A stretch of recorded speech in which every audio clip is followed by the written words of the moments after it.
حضرت سیدنا ابو ذر غفاری رو کے فرمایا کرتے تھے جب تم نافرمانیاں کرو گے تو علاقے تمہارے ہاتھوں سے نکل جائیں گے. سو نکل گئے. غوث اعظم کے بغداد پہ کئی دفعہ بم گرے. مولا علی شیر خدا کا شہر نجف کئی دفعہ بم کی نظر ہوا. امام علی مقام کے کربلا میں اب تک کئی دفعہ جنگیں ہو چکی، اس لیے کہ ہم نافرمانی کرتے ہیں، علاقے چھن جاتے ہیں. دوسری بات یہ کہ پھر ہمیں وہ طریقہ بھی نہیں آتا جس سے رب کو منایا جاتا ہے. آپ یقین کریں مسلمان پہ ایک 5 وقت کی نماز ہے، وہ بھی بوجھ ہے. 2.5 گھنٹے کی تقریر اور 5 منٹ کی جماعت میں لوگ بھاگتے پھرتے ہیں. بڑا مشکل ہے. آج تک مسلمان ایک 5 وقت نماز پڑھنے کے لیے بہانے ڈھونڈ رہا ہے ابھی تک. تو وہ مسلمان کہاں سے آئیں گے جو رات کو رویا کرتے تھے، راتوں کو اٹھ کے روتے تھے تو سویرے اللہ کافر کے مقابلے میں اتنی مدد کرتا تھا کہ 10 مسلمان لاکھوں کو بھگا دیا کرتے تھے. اس لیے کہ مدد کس کی شامل ہوتی تھی؟ بول کے بتائیے کون مدد کرتا تھا؟ کیونکہ دیکھیں نا، یہ ہمیں طریقہ بتایا نبی پاک نے. اللہ حضور سے راضی تھا کہ نہیں؟ یار اس پہ جلدی بولو. اللہ راضی تھا نا؟ تو بدر کی رات حضور کیا کرتے رہے ساری رات؟ ساتھ نہیں تھا اللہ؟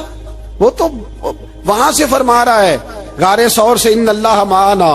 محبوب کہہ دے کہ اللہ تیرے ساتھ ہے. وہاں سے محبوب کہہ رہے ہیں اللہ ہمارے ساتھ ہے. وہاں سے اللہ ساتھ تھا، پر ساری رات بدر کی ساری رات. اور دعا کا رنگ کیا تھا؟ حضرت ابو بکر صدیق فرماتے ہیں حضور نے ہاتھ اٹھائے، اللہ یہ میرے 313 ہے، میں کل کمائی لے کے آ گیا. اے اللہ میری کل کمائی ہے، اگر یہ ہلاک ہو گئے تو قیامت تک کون تیری عبادت کرے گا؟ اے اللہ مدد فرما. اور حضور مناتے ہیں رب کو، کہتے ہیں یا اللہ تو نے وعدہ نہیں کیا تھا تو مدد کرے گا، یا اللہ تیرا وعدہ نہیں تھا تو کامیابی دے گا، یا اللہ تو نے ساری رات مناتے گزر گئی، ساری رات. صبح کا اجالا چمکا تو حضرت ابو بکر فرماتے اتنا لمبا سجدہ کیا، حضور سجدے میں تھے، میں دیکھتے دیکھتے تھک گیا. میں سجدے کی حالت میں ہی حضور پر لیٹ گیا، لپٹ گیا. میں نے کہا محبوبہ سر اٹھائیں. وہ دیکھیں اللہ نے مدد نازل فرما بھی دی ہے. اٹھائیے سر. حضور نے اللہ کو منایا. نبی پاک منایا کرتے تھے. ہم اب سجدوں میں بھی نہیں جاتے. اتنی سو گئی امت سجدوں، تقریروں سے انقلاب لانا چاہتے ہیں. ہم خالی نعروں سے انقلاب برپا کرنا چاہتے ہیں. لوگ جب روتے تھے بوڑھے لوگ سجدوں میں، اور عالم فاضل صوفی کی تو کیا بات ہے نا، وہ تو اللہ کے نمائندے ہیں جس کے صرف سفید بال ہو جائیں. میرے نبی پاک علیہ السلام نے فرمایا رب تو ان کی بڑی عزت کرتا ہے، ان کی بڑی. اور میرے نبی پاک نے فرمایا گناہگار مومن بھی جب دعا کے لیے ہاتھ اٹھاتا ہے تو اللہ فرماتا ہے فرشتوں اسے خالی نہ لوٹانا، مجھے شرم آتی ہے سے خالی. پر تو اٹھاتا ہی نہیں، تو اسے مناتا ہی نہیں، تو کبھی لپٹا ہی نہیں، تو نے کبھی کہا ہی نہیں کہ یا اللہ آ میں تجھے لے جاؤں. حضرت سعد بن ابی وقاص کے پاس قادسیہ کی جنگ ہو رہی تھی، کافر بلا رہا تھا آؤ اگر کوئی ہے تو آؤ مقابلے میں. حضرت سعد بن ابی وقاص نے گھوڑے دوڑا دیے. دشت تو دشت ہیں صحرا بھی نہ چھوڑے ہم نے، بحر ظلمات میں دوڑا دیے گھوڑے ہم نے. حضرت سعد بن ابی وقاص نے گھوڑے دوڑائے، آگے دریا آ گیا، کوئی پل نہیں، کوئی شے نہیں. اسلام کی عزت کا سوال ہے. حضرت سعد بن ابی وقاص نے ہاتھ اٹھائے اور کہا اے اللہ اگر تو موسیٰ کی نافرمان قوم کو رستہ دے سکتا ہے تو تو ہمارے دلوں کو جانتا ہے، ہم تو اپنے رسول کے فرما بردار غلام ہیں. آنا مہربانی کر کی اگر تو نے دل مسلم کی دل جوئی نہیں تو ہمیں تانا دیں گے بت کے مسلم کا خدا کوئی نہیں. کہا اے اللہ مہربانی فرما اگر تو حضرت وَإِذْ فَرَقْنَا بِكُمُ الْبَحْرَ فَأَنْجَيْنَاكُمْ وَأَغْرَقْنَا آلَ فِرْعَوْنَ، اگر تو حضرت موسیٰ کی قوم کے لیے دریا پھاڑ سکتا ہے تو ہم تو نبی پاک کے غلام ہیں. صحابہ کہتے ہیں جناب سعد نے دعا مانگی تو دریا نے رستہ عطا فرما دیا. یار تو دعا بھی نہیں مانگتا.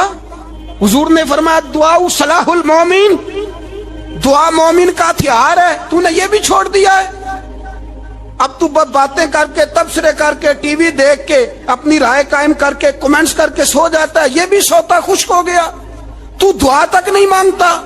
فرماتے ہیں دعا مانگی تو دریا نے رستہ دیا، اور جب اس کنارے نکلے تو حضرت سعد کہنے لگے کسی کی کوئی شے تو نہیں رہ گئی دریا میں، کوئی چیز تو نہیں رہ گئی؟ ایک صحابی کہنے لگے پیالہ رہ گیا ہے، تو حضرت سعد فرمانے لگے او دریا ہمارا پیالہ واپس نہیں کر دیتا؟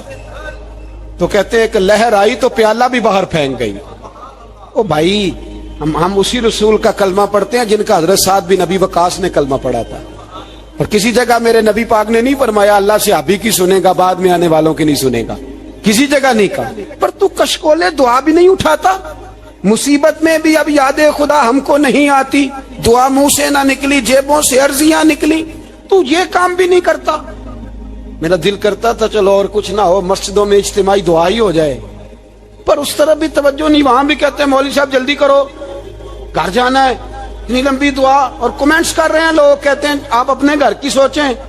میرے بھائی دعا، صلاح الدین ایوبی فلسطین کی جنگ لڑ رہے تھے، خبر آئی کہ عیسائیوں کا ایک بحری بیڑا، بحری جہاز اسلحہ لے کے آ رہا ہے، نیزے ہیں، تلواریں ہیں، تیر ہیں۔ صلاح الدین ایک بزرگ تھے، ان سے ملے تو کہنے لگے بابا جی آپ بھی دعا کرو۔ میں بھی دعا کرتا ہوں، مسلمانوں کے پاس پہلے اسلحہ نہیں، عیسائیوں نے اور منگا لیا ہے، کہیں ایسا نہ ہو مسلمانوں کے خلاف اتنا اسلحہ استعمال ہو۔ یہ بات کہی، بابا جی کو دعا کا کہا، خود مسجد اقصی میں ساری رات روتے رہے صلاح الدین، ساری رات۔ ہمارا حکمران جسے ربنا آتنا فی الدنیا پوری نہیں پڑھنی آتی، اور اب تو ایسے پیر آ گئے ہیں میدان میں جو سورہ فاتحہ سیدھی نہیں سنا سکتے الا ماشاءاللہ۔ ساری رات صلاح الدین ایوبی روتے رہے۔ وہ بزرگ کہتے ہیں میں بھی کونے میں تھا، پر جس درد سے اس نے دعا مانگی میں نہیں مانگ سکا۔ سویرے خبر آئی کہ دشمن کا وہ بحری بیڑا جو اسلحہ لے کے آ رہا تھا دریا میں غرق ہو گیا ہے۔ صبح خبر آئی تو وہ شخص ایک آگے بابا جی سے کہنے لگا بابا جی وہ بحری بیڑا دریا میں غرق ہو گیا، تو بابا جی رو پڑے، کہنے لگے دریا میں غرق نہیں ہوا، صلاح الدین ایوبی کی آنسوؤں میں غرق ہو گیا ہے، اس کے آنسوؤں میں غرق ہو گیا ہے، اس نے رب سے دعا ہی ایسی مانگی اس کے آنسوؤں میں۔ تو دعا بھی نہیں مانگتا میرے بھائی مسلمانوں کے لیے، تو دعا بھی نہیں مانگتا۔ امام حسین میدان کربلا میں تھے، ایک راوی کہتا ہے 3 دن پانی بند رہا ہے، روٹی بند رہی ہے، پر قرآن پاک کی تلاوت 1 منٹ کے لیے بھی بند نہیں ہوئی، دعا اور التجا 1 منٹ کے لیے بھی بند۔ حسین کے خیمے سے یہ آواز بار بار آتی رہی، یا اللہ استقامت بھی دے اور صبر بھی عطا فرما۔ دعا کا رستہ بند، تلاوت بند نہیں ہوئی، اللہ کی بارگاہ میں سجدے بند نہیں ہوئے، چھوڑ گیا۔ تو دعا تک نہیں مانگتا؟ دعا تو انقلاب برپا کر دیتی ہے، دعا تو حالات بدل دیتی ہے، دعا تو تبدیلی لے آتی ہے۔ کوئی بیٹھا ہوا مجھے دور دعا دیتا ہے، بس دعا دیتا، فقط دعا دیتا ہے۔ کوئی بیٹھا ہوا مجھے دور دعا دیتا ہے، میں ڈوبتا ہوں پر سمندر اچھال دیتا ہے۔ وہ بھائی تو دعا بھی چھوڑ گیا۔ پہلی بات آپ کی خدمت میں یہ ہے کہ جاگیں، مسلمان بنیں۔ دوسرا کچھ نہیں کر سکتے تو دعا تو کر سکتے ہیں نا، دعا کا رستہ اپنائیں۔ اور پھر میرے نبی پاک علیہ السلام نے 2 باتیں فرمائی، کان کھول کے سن لینا، 2 باتیں۔ حضور نے فرمایا ایک وقت آئے گا کہ میری امت کے خلاف کافر ایک دوسرے کو آوازیں دیں گے، آؤ مسلمانوں کو ماریں، آؤ مسلمانوں۔ تو صحابہ نے کہا یا رسول اللہ کیوں، ہم تھوڑے ہو جائیں گے؟ فرمایا نہیں، تم بہت زیادہ ہوں گے۔ 56 اسلامی ملک ہیں دنیا میں، کتنے بول کے بتانا ہے؟ اتنا سا برما ہے، کسی غیر مسلم کا کتا مر جائے تو یہ چیخ پڑتے ہیں، اور یہاں کہتی ہے اقوام متحدہ کہ جی وہ ہمیں داخل نہیں ہونے دے رہے، تو بند کرو پھر سلامتی کونسل، تحلیل کر دو، اقوام متحدہ ختم کرو۔ اگر تمہاری کو سنتا نہیں تو بنائی کیا ہے؟ صرف مسلمانوں کو پریشرائز کرنے کے لیے۔ اور ہمارے مسلمان بھیک مانگتے پھرتے ہیں، کہتا ہے کہا ہے ہم نے اقوام متحدہ سے۔ اب تم اپنے لیے کافر سے بھیک مانگو گے؟ کافر سے بھیک مانگو گے؟ میرے عزیز نبی پاک علیہ الصلوۃ والسلام نے فرمایا کافر ایک دوسرے کو بلائیں گے مسلمانوں کو مارے۔ یا رسول اللہ ہم تھوڑے ہوں گے؟ فرمایا بہت زیادہ ہوں گے۔ تو حضور کیا ہوگا؟ فرمایا تمہیں وہن ہو جائے گا۔ یا رسول اللہ وہ کیا ہے؟ فرمایا دنیا سے پیار ہو جائے گا، مرنے کو دل نہیں کرے گا، دنیا سے اور مرنے کو اس وقت سمجھ لینا کافر تم پہ حاوی ہے. میں اپنا اندازہ کروں، آپ اپنا کریں. مجھے دولت سے کتنا پیار ہے اور آپ کو کتنا پیار ہے. جھاگ کے سنیں یہ لفظ رسول پاک کے صلی اللہ علیہ.